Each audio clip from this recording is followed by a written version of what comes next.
Hello friends, स्वागत है तमारू मारा किचन प्रिया की प्यारी रेसिपी में। तो दोस्तों, आज पण हूँ 10 થી 15 मिनिटनी अंदर बनी जाए एवी झटपट रेसिपी लईने आवी छूं। ए बाळकोने भावशे, वडीलोने पण भावशे। तो एना माटे मैं अहींया अर्धा कप जेटलुं मोळुं दહીં લીધું છે। થોડુંક ખટાશ પડતું છે એવું દહીં આપણે લેવાનું છે અને દહીંને આપણે સારી રીતે ફેટી લેવાનું છે। તમે ગ્રાઇન્ડરથી પણ આને મિક્સ કરી શકો છો। એના પછી મેં અહીંયા 1 કપ જેટલી ઝીણી સૂજી લીધી છે। સૂજીને આપણે દહીંમાં એડ કરીશું અને એ જ કપ માપથી આપણે અડધા કપ જેટલું પાણી લેવાનું છે। અહીંયા મેઝરમેન્ટનો આપણે ખાસ ખ્યાલ રાખવાનો છે। જે પ્રમાણે હું કહું છું એ પ્રમાણેનું જ માપ લેવાનું છે અને આ બધી જ વસ્તુઓને આપણે ફરીથી મિક્સ કરી લેવાની છે। આજની રેસીપીમાં બધા જ માપનું પ્રમાણ તમારે જોઈને જ લેવાનું છે, તો જ રેસીપી પરફેક્ટ બનશે। હવે આપણે જે બેટર બનાવીને રાખ્યું છે સૂજીનું, એને 10 મિનિટ માટે રેસ્ટ કરવા મૂકી દઈશું। 10 મિનિટ પછી આપણે ચેક કરી લેવાનું છે કે આ સૂજી કેવી ફૂગી છે, એટલે કે કેવી પલળીને ફૂલીને તૈયાર થઈ છે કે નહીં। તો સૂજી અહીંયા એકદમ સરસ પલળી ગઈ છે।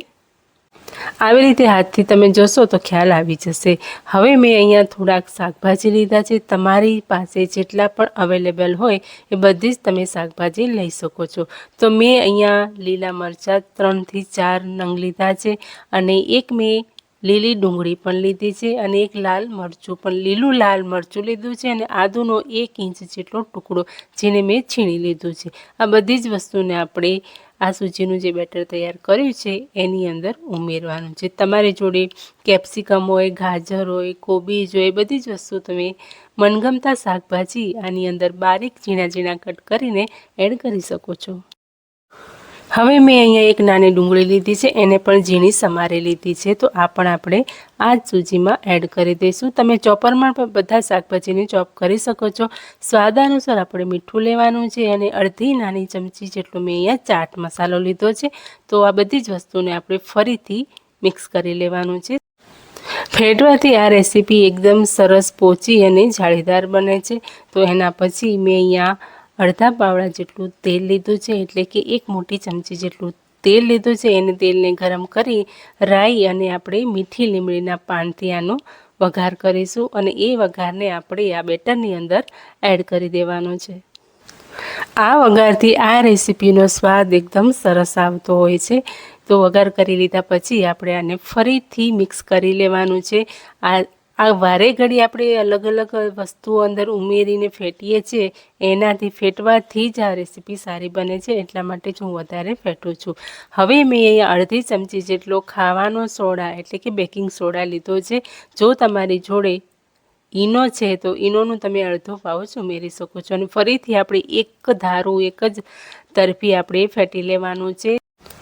હવે આપણે એક થાળીમાં અડધી ચમચી જેટલું તેલ લઈ અને તેલથી થાળીને ગ્રીસ કરી લેવાની છે। તેલ બધી જ જગ્યાએ લગાવી દેવાનું છે। મેં અહીંયા ખમણ ઢોકળાનું કુકર લીધું છે, તો એને મેં અહીંયા ગેસ પર પાણી ગરમ થવા માટે મૂકી દીધું છે। પાણી એકદમ ઉકળવા લાગે એટલે આપણે આ થાળીને આ કુકરની અંદર મૂકી દેવાનું છે। જો તમારી જોડે આવું કુકર નથી તો તમે તપેલીની અંદર કાંઠો મૂકીને પણ આવી રીતે કરી શકો છો। હવે આ તૈયાર કરેલું બેટર આની અંદર ઉમેરી દેવાનું છે અને હાથોની મદદથી થાળીને થોડીક ઊંચી નીચી થપથપાવવાની છે, જેથી આ બેટર બધી જ જગ્યાએ સારી રીતે ફેલાઈ જાય। અને હવે આપણે ઢાંકણ બંધ કરીને 15 મિનિટ સુધી લો ટુ મીડિયમ ફ્લેમમાં આપણે આને ચડવા દેવાનું છે। તો 15 મિનિટ થઈ ગઈ છે। હવે આપણે ચપ્પુની મદદથી ચેક કરી લેવાનું છે। તો ચપ્પુ એકદમ ક્લીન આવે છે, તો આ ચડી ગયું છે, સ્ટીમ થઈ ગયું છે સારી રીતે। તો હવે આપણે એને નીચે ઉતારી લઈશું અને 5 થી 10 મિનિટ જેટલું આપણે એને ઠંડુ થવા દઈશું। ઠંડુ થઈ જાય એટલે આપણે આવો એક ગ્લાસ લેવાનો છે અને ગ્લાસને આવી રીતે ઊંધો મૂકીને એની ઉપર પ્રેસ કરવાનું છે।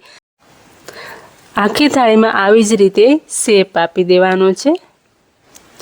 મિત્રો, હજી આપણી આ રેસીપી પૂરી નથી થઈ। હજી આગળ તમારે જોવાનું છે કે આપણે આ રેસીપીની અંદર શું શું કરીએ છીએ। જો તમે અહીંયાથી જ વિડીયોને સ્કીપ કરશો તો તમને ખ્યાલ નહીં આવે, કેમ કે હજી આ રેસીપીનો એન્ડ નથી આવ્યો, હજી પણ થોડીક બાકી છે, એટલા માટે। તો આપણે આ ગ્લાસની મદદથી આવી રીતે શેપ આપી દેવાનો છે। જો તમે આવી રીતે શેપ નથી આપવા માંગતા, બીજો આકાર આપવા માંગો છો, તો એવી રીતે પણ તમે કરી શકો છો। આ રેસીપીની ખાસિયત એ છે કે જો તમે સરખા માપથી કરશો તો પરફેક્ટ બને છે, પરંતુ જો તમે એમ જ અંદાજે તમે વસ્તુઓ લેશો તો પરફેક્ટ નહીં બને. તો અહીંયા આવી રીતે ગ્લાસના શેપ આપી દેવાના છે. તમે જોઈ શકો છો કે ઇઝીલી ગ્લાસ આની અંદર જતો રહે છે અને નીકળી પણ જાય છે. અને હવે આ બધી જ જે શેપ આપ્યા છે આપણે એને કાઢી લેવાનું છે બીજી પ્લેટમાં. તમે જોઈ શકો છો એકદમ સરસ એવા જાળીદાર બન્યા છે. હજી તમે કહેશો કે આ વધારાના ભાગનું શું કરવાનું છે, તો પહેલાં આપણે જે ગોળ રાઉન્ડમાં શેપ કટ કર્યા છે એને બીજી પ્લેટમાં લઈ લઈશું અને જે વધારાના ભાગ છે એને આપણે ચપ્પુની મદદથી આવી રીતે કટ કરી લેવાનું છે અને બધા જ ભેગા કરી લેવાના છે. આને પણ આપણે ખાવાના જ ઉપયોગમાં લેવાના છે, પરંતુ કઈ રીતે એ હું તમને આગળ જણાવું છું. હવે આપણે એક પેનમાં 1 પાવડા જેટલું તેલ લેવાનું છે. તેલ ગરમ થાય એટલે બધા જ પીસ આપણે વારા પરથી આવી રીતે ગોળ ગોળ ફેરવતા જવાનું છે અને મૂકતા જવાનું છે. ડાયરેક્ટ આપણે બધા જ એકસાથે ઉમેરી નથી દેવાના. આવી રીતે સાઈડમાં કરશો તો બધા જ પીસ કઢાઈમાં આવી જશે. આ રેસીપી જો તમે એક વખત બનાવશો ને તો વારંવાર તમે આ જ રેસીપી બનાવશો, કેમ કે આની અંદર ટાઈમ પણ નથી લાગતો અને એવું નથી કે આની અંદર આટલી વસ્તુઓ જોઈશે જ, કેમ કે ખાલી તમારી જોડે સૂજી છે અને દહીં છે એટલે પૂરતું છે. બીજું બધું તો ઘરમાંથી જ તમને મળી રહેશે. હવે થોડી વાર પછી એટલે કે 2 મિનિટ પછી આપણે આને પલટાવી દેવાનું છે અને ગેસની ફ્લેમ આપણે લો ટુ મીડિયમ જ રાખવાની છે. વધારે હાઈ ફ્લેમ પર તમે આને કરશો તો લાલ પડી જશે.